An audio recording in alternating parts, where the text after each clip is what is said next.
Di dalam sebuah ayat Quran, ketika Allah menceritakan keadaan orang-orang yang didatangi malaikat atau keadaan mereka yang telah dicabut nyawanya, mereka mengatakan, ya Rabbi, laula akhartani ila ajalin qarib fa asaddaqu wa aku minas shalihin. Ya Allah, ketika datang malaikat kepada dia ingin mencabut nyawanya, ketika dia sudah didudukkan dalam kuburannya, ketika itu yang dia minta kepada Allah cuma satu, Rabbi laula akhartani ila ajalin qarib. Ya Allah, kalau seandainya kau berikan aku kesempatan sedikit lagi, berikan aku kesempatan hidup sedikit lagi, fa asaddaqu wa aku minas shalihin, aku akan bersedekah dan aku akan menjadi orang soleh. Dia minta kepada Allah bukan minta bertemu dengan istrinya, dia minta dengan Allah bukan minta dengan hartanya, tapi yang dia minta dengan Allah, ya Allah berikan aku kesempatan hidup sedikit saja, fa asaddaq, aku akan bersedekah, wa aku minas shalihin, dan aku akan menjadi orang soleh. Yang mereka minta, mereka akan menjadi orang soleh. Yang mereka minta, ya Allah berikan aku waktu untuk taubat. Yang mereka minta, ya Allah berikan aku waktu untuk kembali kepadamu. Yang mereka minta, ya Allah berikan aku waktu untuk menjadi orang yang menegakkan sholat. Apa jawaban Allah? Kalla, tidak akan pernah.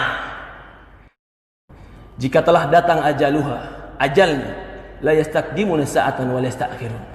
Tidak akan pernah diakhirkan walaupun sesaat, dan tidak akan pernah dicepatkan walaupun sesaat. Inilah para ulama mengatakan, kesempatan hidup dalam ibadah itulah kesempatan yang terbaik.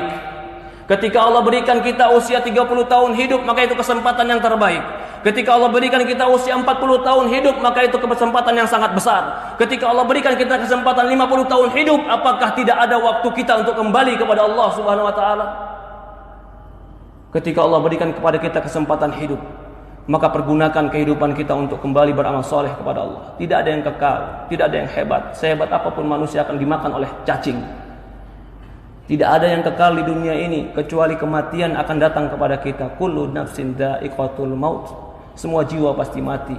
Maka tidak ada yang pantas kita sombongkan, tidak ada yang pantas kita lupakan, kecuali kita membawakan perbekalan ketemu Allah Subhanahu wa taala. Fatazawwadu fa inna khaira zadi taqwa. Berbekallah, sebaik-baiknya bekal adalah ketakwaan.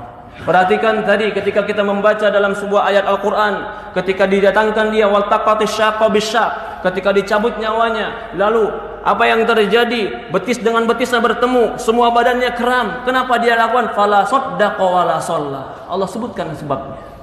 Walakin kadzdzaba wa tawalla.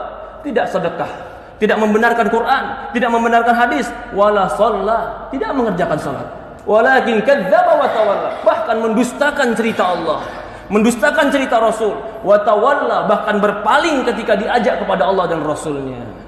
Ya ibadallah, qu anfusakum wa ahlikum nara. Jaga diri kita dan keluarga kita dari api neraka. Yang menceritakan ini semua adalah baginda Nabi kita Sayyidina Muhammad sallallahu alaihi wasallam. Shadiqul masduq, yang jujur, yang benar, yang diutus kepada kita untuk mengajarkan kepada kita ilmu agama. Semoga Allah Subhanahu wa taala berkahi kita. Semoga Allah Subhanahu wa taala memberikan kepada kita ketakwaan. Semoga Allah Subhanahu wa taala mematikan kita dalam husnul khatimah. Semoga Allah Subhanahu wa taala memberikan kita kekuatan untuk beramal saleh. Semoga Allah Subhanahu wa taala menolong kita untuk menjadi hamba-hamba yang bertobat.